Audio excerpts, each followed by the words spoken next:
Hi, നമ്മളിന്നിവിടെ ചെയ്യുന്ന ഒരു egg ബുർജിയാണ്. സാധാരണയുള്ളതിൽ നിന്ന് ഇത്തിരി വ്യത്യാസമായിട്ടുള്ള രുചിയിലാണ് നമ്മൾ ചെയ്തെടുത്തിരിക്കുന്നത്. ഇതിനായിട്ട് 4 മുട്ടയാണ് ഞാനിവിടെ എടുത്തിരിക്കുന്നത്. അതിലേക്ക് ആവശ്യത്തിന് ഉപ്പ് ചേർത്ത് ഇത് നല്ലതായിട്ടൊന്ന് ബീറ്റ് ചെയ്തെടുക്കുന്നു. നമ്മുടെ എഗ്ഗ് ഫ്ലഫി ആയിട്ട് വരാനായിട്ട് അതിലേക്ക് ഇത്തിരി പാലും കൂടെ ആഡ് ചെയ്ത് കൊടുക്കുക. കൗസ് മിൽക്ക് മതി കേട്ടോ. 1 ടീസ്പൂൺ അല്ലെ 1 ടേബിൾ സ്പൂൺ മാക്സിമം. പിന്നെ ഇത് പാൻ ചൂടായി അതിലേക്ക് 1 ടീസ്പൂൺ വരുന്ന നമ്മുടെ ഓയിലും അതോടൊപ്പം ബട്ടറും കൂടെ നമ്മൾ ചേർത്ത് കൊടുക്കുന്നുണ്ട്. അതും 1 ടീസ്പൂൺ തന്നെ. അപ്പം ബട്ടർ ഇത് ചേർത്ത് കൊടുക്കുമ്പോൾ വേറൊരു രുചിയായിരിക്കും നമുക്ക് കിട്ടിത്തുടങ്ങുന്നത്. പിന്നെ അതിലേക്ക് ചെറുതായിട്ട് കൊത്തി അരിഞ്ഞെടുത്തിട്ടുള്ള നമ്മുടെ ഇഞ്ചി കൂടെ ചേർത്ത് കൊടുക്കുന്നു.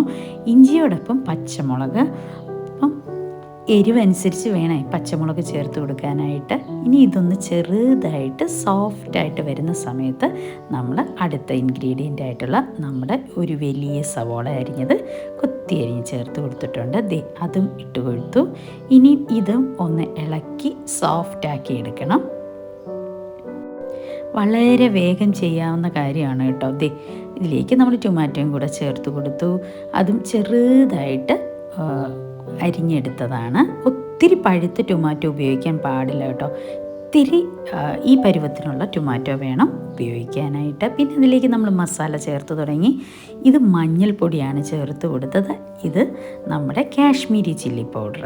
അപ്പോൾ അത് എരിവിനനുസരിച്ച് അടുത്തതായിട്ട് ചേർത്ത് കൊടുക്കുന്നതാണ് ഇതിൻ്റെ ടേസ്റ്റിന് ചേഞ്ച് വരുത്തുന്ന സാധനം. ഇത് പാവ് ഭാജി മസാലയാണ് ഞാനിവിടെ ചേർത്ത് കൊടുത്തത്.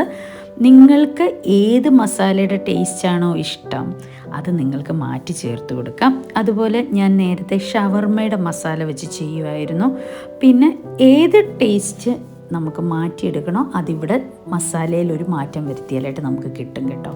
അപ്പം അതിനോടൊപ്പം നമ്മുടെ എഗ്ഗ് ഇങ്ങനെ ഒഴിച്ചു കൊടുത്തിട്ടുണ്ട്. അപ്പം തീ നല്ലതായിട്ടൊന്ന് കുറച്ചിട്ടിട്ട് വേണം നമ്മൾ ചെയ്തെടുക്കാൻ ഈ സമയത്ത്, അല്ലെങ്കിൽ ഇത് പെട്ടെന്ന് കരിഞ്ഞു പോകാനായിട്ടുള്ള സാധ്യതയുണ്ട്. അപ്പം ഇത് റെഡിയായി വന്നു.